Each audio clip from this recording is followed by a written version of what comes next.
Today I'm going to show you how to paint this lovely bird called a Stonechat using the pen and wash technique. In other words, waterproof pen and watercolours.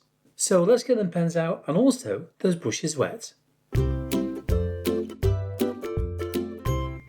once you've got the outline drawing onto the paper, using whatever method that you want to use of course, I do have a video on here on different ways of drawing out the outline drawing. So you can do a search for that one later on, okay? Once you've got the outline drawing onto the paper, then you need to use a waterproof pen. So I've got two here. This one's by Pilot, and the nib size is going to be 0.1. And this one is by Sakura, the Sakura Pigment Micron, and that's also a size 0.1. It's on the cap as you can see there. So I'll probably use both of these pens today. Start off with the inside first of all. And I always make sure we start off on the inside because you want to get used to that pen again, even if it's something that you're used to using and have done for many years. Those first marks make a whole world of difference, they really do. I can see these lines are very light indeed. Just working around some of the shapes we can see within the body. Just the main internal marks, not so much the outline just yet. Bear with me on that. We will add that one in. Take your time, there's no rush. Don't use too much pressure with that pen, just use the weight of the pen, that's all. Just to begin with. Now every now and then you will have to lighten it in places. And that's because my pencil is quite dark. So I'm going to lightly tap it with a putty eraser, soften it back just a touch, and I do that mainly so I can see where I'm putting these finer lines. Because the tip of this pen is finer than my pencil. The eye is not round, it's oval. So very lightly on the inside of the eye first of all. Just go around those lines you've already made on there. And the eye ring around the eye is very fine as well, isn't it? These lines nearly join together. Now when you make sure that your photograph is a similar size to your drawing, then lots of the details will just simply disappear on you. You won't be able to see them on the photograph. Very lightly, just barely grazing the paper. Now depending on the pen that you use will depend on how much the ink comes off that nib. In this case it comes off very slowly indeed. Around the eye we can see some little tiny marks here and there. And just tap those in. Think of a clock face, it's the centre of the clock there, look. And tiny little lines away from that centre of the clock all the way around. So imagine that hand going all the way around that clock face. That's the direction these lines go in. This is going to be the highlight in the middle, which probably needs to be a little bit smaller than that. So now what you can do is lightly graze it in. There is a small highlight around there, but I don't know if we'll leave that in there, because it's very, very tiny indeed. You can try to leave that highlight down the bottom if you want to, but if you don't succeed, it's not a problem. And if your highlight in the middle of the eye disappears, again, don't worry too much about it. You can use a little bit of white gouache or watercolour white or white acrylic just to tap in a tiny white dot. Even though we know when we apply the ink to the paper, that's it. We can't take it off. It's on that paper. So leave it. Let it stay there. Make it work for you. Try to work your way around it, thinking, well, how can I fix that? Think it through. As you can see, we've already got ourselves one little tiny eye. So that's already added life to the paper before we work on anything else. Now for the beak. Again, the beak is quite dark, isn't it? Because the heads of these male Stonechats are quite dark, aren't they? So initially I'm going to kind of scribble in an outline like this, just by tapping and stippling, and drawing around those internal shapes we can see around the edge of that beak. Now we've got a darker line just above the central area. So draw that in. It's got a nostril around there, but again it's very small, isn't it? You can hardly see it at all. The top of the beak is, well, quite dark, but not black. Graze the paper. Don't allow too much ink to come off that pen. You're in charge, remember. And try to maintain that highlight in the middle. And also towards the bottom of the lower part of the beak.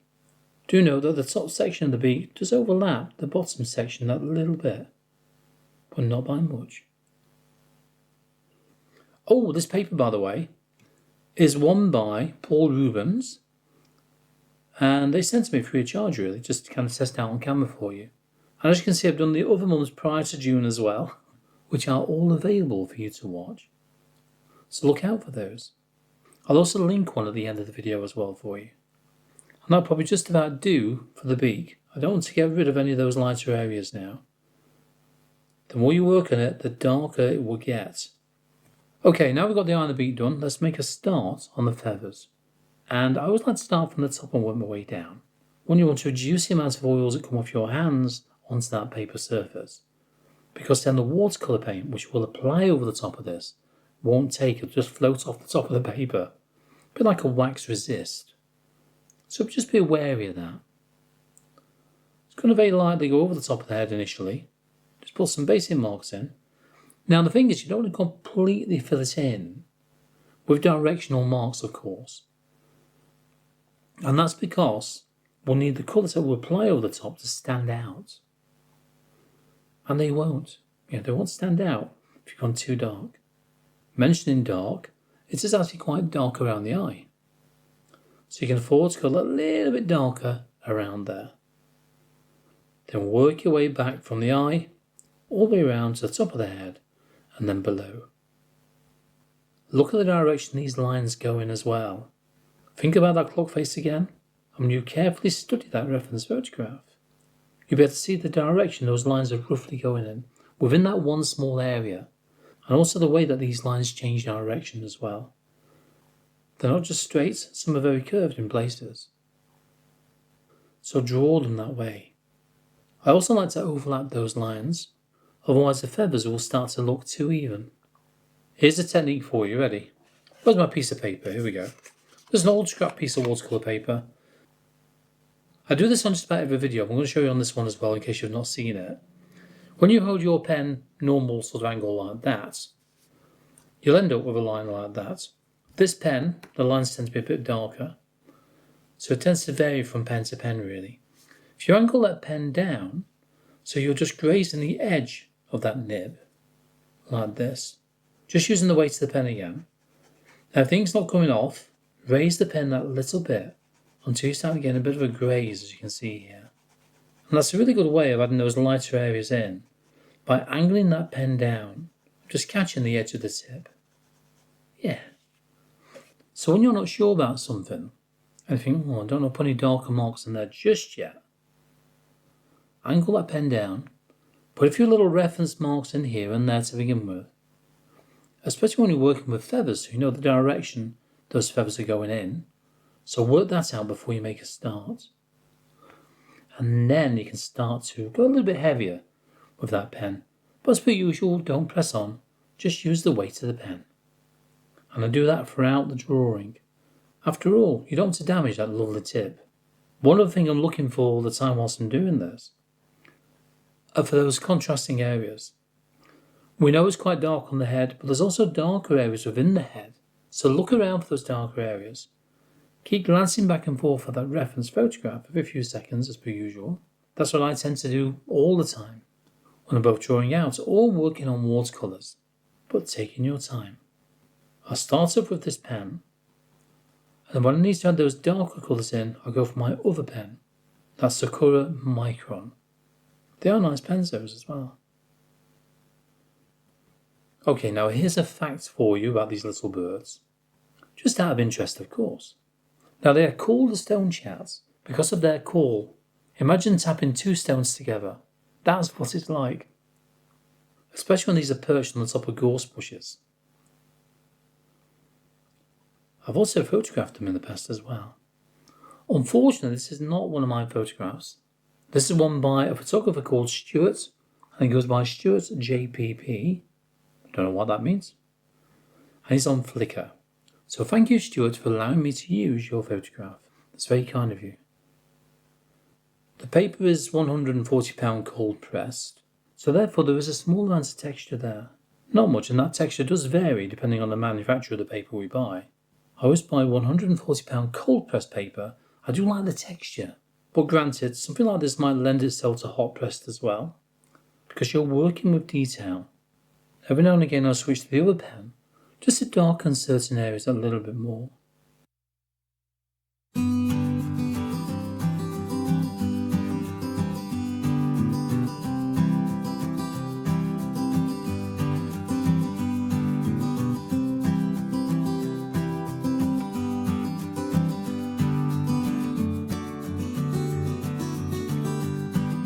Looking for those darker areas to begin with. Then using your pen on its side, adding those lightest areas, leaving plenty of white in between there, just so we can add that touch of colour within our painting.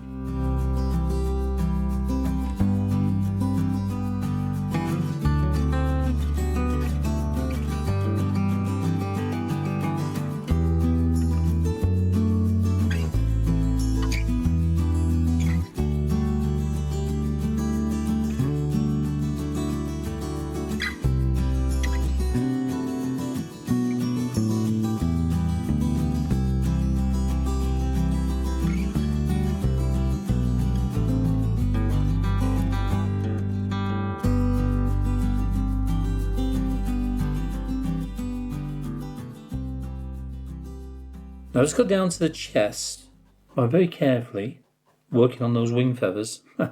You can't see that many, can you, on the wing feathers? You really can't. A lot of it is dark, apart from those lighter areas, which need to add that buffy brown colour in there later. First thing you want to do is use your lightest pen, or if you've only got the one pen, not one which is old and worn like this one nearly, just angle it down like I've shown you, just to graze the paper for those lighter marks. Look at the direction all of these feathers go in, and you can see they sort of swoop down towards the bottom of the belly, a bit of a curve like this. So it goes down that way in a bit of a curve, that goes down that way in a bit of a curve. So if you're not sure, put a few little reference marks in to begin with. That will help to keep your eye on track, kind of guide your hand, so to speak. At least then you know that you'll end up with the right shape for the belly and not a flat looking belly. Also, there's also an also. When you get to those lightest parts, it's not that dark at all, is it? So graze the paper, put a few little marks in there, just so it's not too white. There are some whiter specks in there in places, but not many. And the more you look at the photograph, the more you certainly see, because you'll start to see the darker marks within there as well. For now I'm going to stick with this pen and put the darker marks in, just on top of those lightest marks. And to be honest with you, there aren't that many darker marks within there. We need a few, especially on the right hand side of the belly. Just kind of gradually disappearing, going light as you work your way across, because then it will start to give you more of a curved shape towards the belly feathers, without going too dark. That is something we certainly want to avoid when working on the chest. Remember to crisscross some of those lines, not all of them. And once again, look at the direction these lines go in, and also the length of the curve.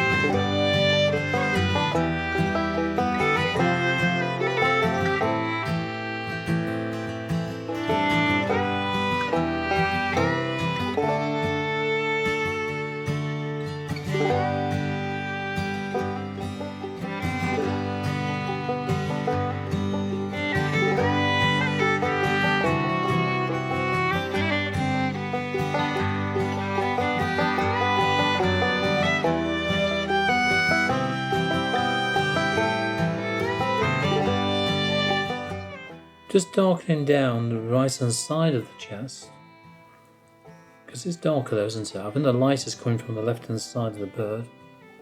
It certainly looks that way, doesn't it? So this side is naturally going to be darker, and also underneath the stick is on. Bring a few lines down, also underneath the belly as well. See, I've made it a little bit lighter on the left hand side now. So I'm going to carry on, get the rest of this done, including the tail, whilst I work on this. And I'll come back to you and we'll start working on the legs and those feet.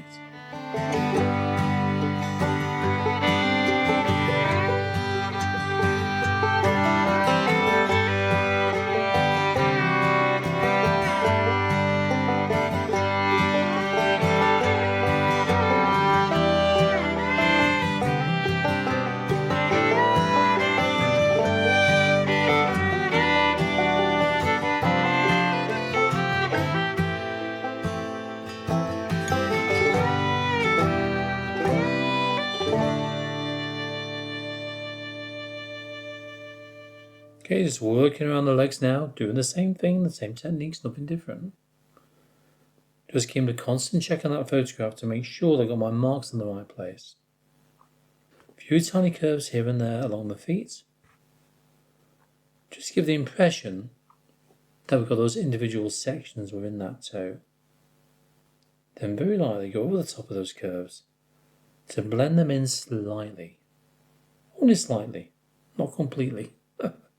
When we add the colour over the top of these legs later, I want to make sure all the detail is on the paper. Because the beauty about doing all the detail now is that when we work with the watercolour paint, all we will need are washes. No details, just washes. So washes of colours. That's the beauty about the pen and wash technique. Alright, let's work on that bulrush. Now, where are we? It's actually quite pale, isn't it?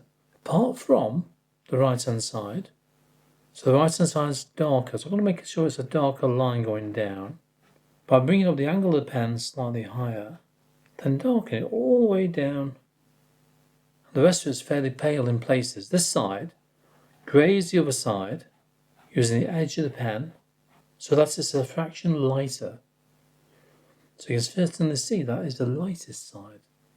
Then in between the two, put a few little marks here and there. Don't go too dark. Just add a bit of texture within this section. As you can see, these lines all go in the same direction. Not too long either. The thing is, the more you look at something, the more you start to see. I'm going to shade the inner edge of the right hand side, just to give it more of a curved feel. Now then, here we go. How am I going to draw this? Very carefully. Work your way down the right hand side first of all, the darkest side. I'm going to tap and stipple, create more of a broken edge. I don't want it too even down there, so it's not, is it? This side again is darker than the left hand side because of the way the direction of the light hits it. So once again, increase those marks on the right hand side and lessen them on the left hand side, and a bit of in between in the middle. Then as I work my way towards the middle, I'll start to lessen those darker marks until eventually all you'll end up with are those lightest marks. You might want a few of those little blemishes in there as well. Just dot them around. Then you can work around those when you add the detail in. It's all got a gentle curve to it as well, isn't it? Now here are a few more facts about this little bird. It's the size of the European robins. You know, the one we get here in the UK, the red-breasted robin, or nicknamed robin redbreast. That's about the same size as that. They tend to weigh between 13 and 17 grams. That's not a lot, is it? Not really. Mind you, I can imagine a hummingbird is much lighter than that. Which sadly we don't get here in the UK. They're about 12.5 centimetres in length, and most of these stonechats stay here in the UK all year. Only a handful tend to migrate. Mind you, they are susceptible to the cold, and when we get cold winters here in the UK, not as cold as some countries are now, then the numbers can drop off quite considerably. But because they have more than one brood of chicks every year, they can make up for the loss in numbers each time. Put a few tiny stipple marks here and there just to vary the texture. Do note that the top part of this bulrush is light, isn't it? Very pale top. So draw it in that way. Lessen the amount of details you add in there. Few stipples, few tiny little dashes and darts here and there. Other than that, don't put too much in those areas. So now we're going down to stippling. I'm going to switch my pen to the other pen as well, just so I can change the depth of tone. In other words, I can make it a little bit darker in places. Always replace the lids on your pens. I tend to, otherwise it can dry out. Then sometimes it's a bit of a nightmare trying to get them to work again. So always replace the cap. And to save losing the cap, pop it on the top of the pen. As you can see is what I'm doing here. Try to observe those lighter patches as you add your darker details in. Stipples and dashes, in the correct direction of course. Not so much the stipples, but yes, the dashes. At the moment I've got 3 different colours mixed up, and all the colours, by the way, will be available on my Patreon channel. I'm going to start off with the richest one first of all. And by the way, these two are made to a milky consistency. If you're not sure what I mean by that, think of watery, like you would get out of a tap. Milky is a little bit thicker than that, but not really thick. You can see with this one here, it does run down the palette. That's watery, that one, by the way. It does run and move around quite well, but slightly thicker than water. Then you've got creamy, which is obviously really creamy, so it doesn't run too much at all. A bit like cream you would have on your coffee, or do you? First thing we want to do is dampen the paper using my size 4 brush, avoiding the eye. Don't want to wet the eye. Just down to there for now. I might make a dark colour up, we don't know yet. It all depends on how well this goes on the paper. Go for your lovely bright colour first of all, and add it on. Now the water on the paper will dilute that colour down. This will also determine whether or not we need to add some more pen work over the top. And that can be done over the top of the dry painting. And you don't have to be too precise with this either. Do the same on the wing. Very lightly, just go over the top like that. As I said earlier on, we've already done the detail work, so we're not painting details with the brush. Just adding the colours over the top, that's it.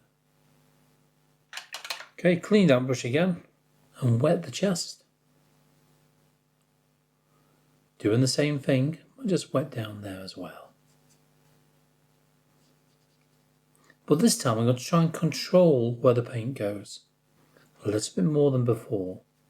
I definitely need some more pen work on the top of that head, don't I? I'll add that on when it's nice and dry. If you put your head to one side, you can see where the paper's wet. Grab your brightest colour first of all, allowing the paint to soak into the paper, but also avoiding the whiter area above. Just for now anyway. Then bring it down, easing off towards this area of the belly. Quite pale there, isn't it? You need a small amount of colour in there, but not much. I'll soften that down in a minute. Too much on the brush. Move it around, control it, remember? Don't let the paint control you. Avoiding the bulrush. It gets lighter the lower down it goes. And also on this side, I think I'll just fill that section in there. This is more of a grey blue down there, isn't it? Rinse that brush out a minute. I'm going to go for our darker colour, our mid-tone colour.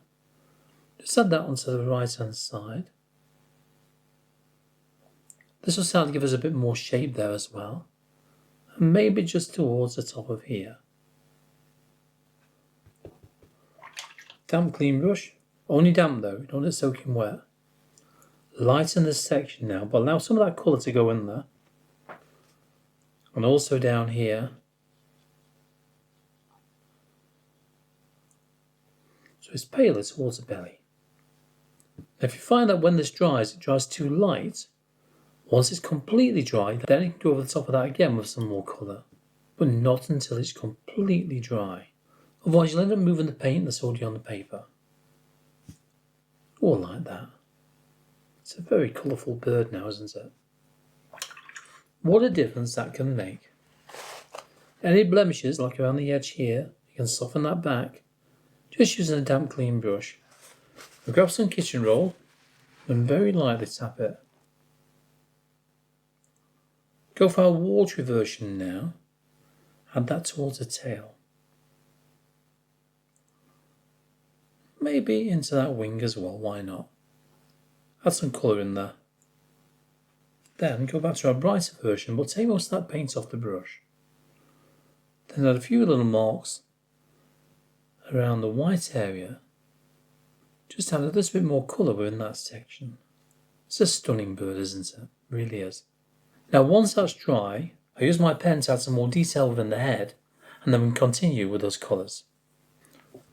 And just to prove that you can go over the top of this with your pen again, there you go, not a problem at all. Sometimes what I might do is put the colour on the paper first of all, then go over the top of that with the pen. So whichever way you do it is entirely up to you. I prefer the pen work first of all, at least then you've got a good understanding of the depth of tone you'll need, apart from, in this case, the top of the head. If it's only until you get those colours on, and also the darker tones on, that you start to see what you've missed, or will need to add some more pen work. And to be honest with you, I'd much rather have not enough pen on the paper to begin with than too much. As I mentioned before, once this pen's on the paper, we know we can't take it away. So I'd rather kind of err on the side of caution before adding too much pen on the paper. This is looking much better now. Let's put a second layer of our richest colour, that one there, over the chest. We don't need too much of it either. Every layer of the same consistency paint that we add will get richer and richer and darker and darker. Back to that one again, still milky in consistency. I'm going to tap this towards the top to begin with. Tap it in, take most of the paint off the brush, then blend it down and towards the right hand side. Just to vary the way it looks. Now we need a darker colour for the feet as well, don't we? So what I'm going to do is make a mixture of a black with a blue, okay? And to a milky consistency. Okay, I want to use this colour, just go over the legs and feet. Now we've got some light shining through in places, so I'm going to just skip a few little areas here and there. Just reserve some of the whites of the paper, but not everywhere. So just a touch of colour. Bring that leg there. We've got a bit of a spot, as I mentioned, at the top, but I'm going to leave that, I think. Just going to paint it in. I don't think anybody will question it, do you? What do you mean you do? Is there a bird in particular that you would like to paint using the pen and wash technique? Let me know in the comments down below. Because you never know, one day I might do that as well. You never know. Okay, give that a quick dry and then we'll paint the bulrush. Okay, what I'll do, I'll use a watery version straight onto the paper without even bothering to wet it first. I'm being daring, you know, I know. If I find it's too creamy or too colourful, I can just simply dampen it back. I think that alone, using this colour, this very watery sort of, I know, reddy brown I suppose, works really well for that colour. It's not exactly the same as a photograph, but I don't need it to be. I'm going to soften it just a little bit, but not much. Just to blend it slightly. Just in places. I have to admit this paper's working really well, just for this one layer. I don't know how it will perform if I try to put multiple layers on, but I don't know how well the paper will cope with plenty of lifting work. Well, we'll see one day maybe. As for the main area, the very bumpy area, which it is, isn't it? Have this colour on first of all. Remember, one section is nearly white, isn't it? Nearly, not quite. So just bear that in mind when you're working around there. Let's get the lightest colour on first. Then I'll work around all the little tiny spots we can see within the bulrush there. As we can see, there's a few. Let's soften that down a little bit down there. A bit too rich in one area there.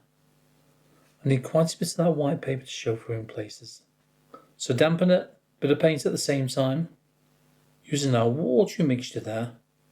I'm going to go for our dark brown colour. Add that one in. But skip it around our little spots. If your paper's not too wet, you'll find it won't flood into those spots. If it does, well, don't worry. We'll try lifting some paint off in a bit. There is a white mark on this bulrush as well, but I don't know, I might leave that. To me, it looks a little bit odd, so I don't think I'll add it in. Okay, let's get darker. And I may add in our brightest colour as well, we'll see.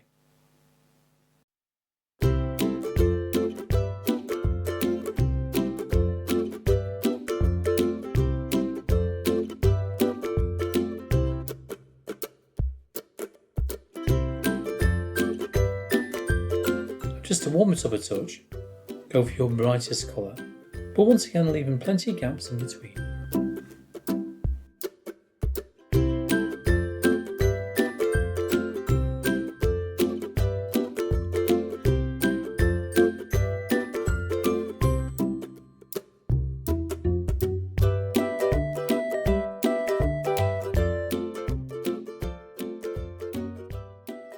Okay, give it a dry. We'll lift off some more details and then we'll have ourselves a finished pen and wash painting.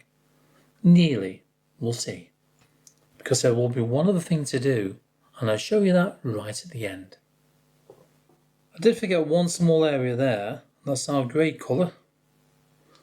Just down here. Did you notice that? If you did, you've obviously got better eyesight than me. Okay, lifting off. Kitchen roll. I tend to fold it in a particular way, just obviously it's much neater. A damp, clean brush, preferably a smaller brush than this one. I'm going to show you with the same brush. And what we can do is lift off a small amount of paint in places. This is nearly dry, not quite. And lift off a tiny little patch like that. So lift off a few of those, just where you think they're needed. There's no particular place where they should be, of course not. Keep washing that brush out as you're doing this as well. Little blemishes and marks here and there. Don't make them too big though. Also vary the shape. Now the last thing I mentioned we'll do, apart from erase any old pencil marks or blemishes that we can see on the paper, is to sign it. But how do you sign it? What do you sign it with? Do you get a normal pencil or a mechanical pencil like this and sign it with that? I prefer to use my waterproof pens. I'm going to use my Pilot pen. As I said before, it's a finer tip, isn't it? I think I'll probably sign it. I don't know. It'd be nice to sign it along there. Could sign it over here or over there. But I'm trying to see how it would flow on the paper. I could sign it really small on this side, which I think I'll do. Right, here we go. Ready? Let's sign it. Fred Bloggs. Who's he? Fred Flintstone. One day I'll sign it like that. Now I said earlier on that I've got plenty more videos on using the pen and wash technique. So if you're interested in trying another one out, have a look to the link to the top right hand corner of the screen. I'll see you there.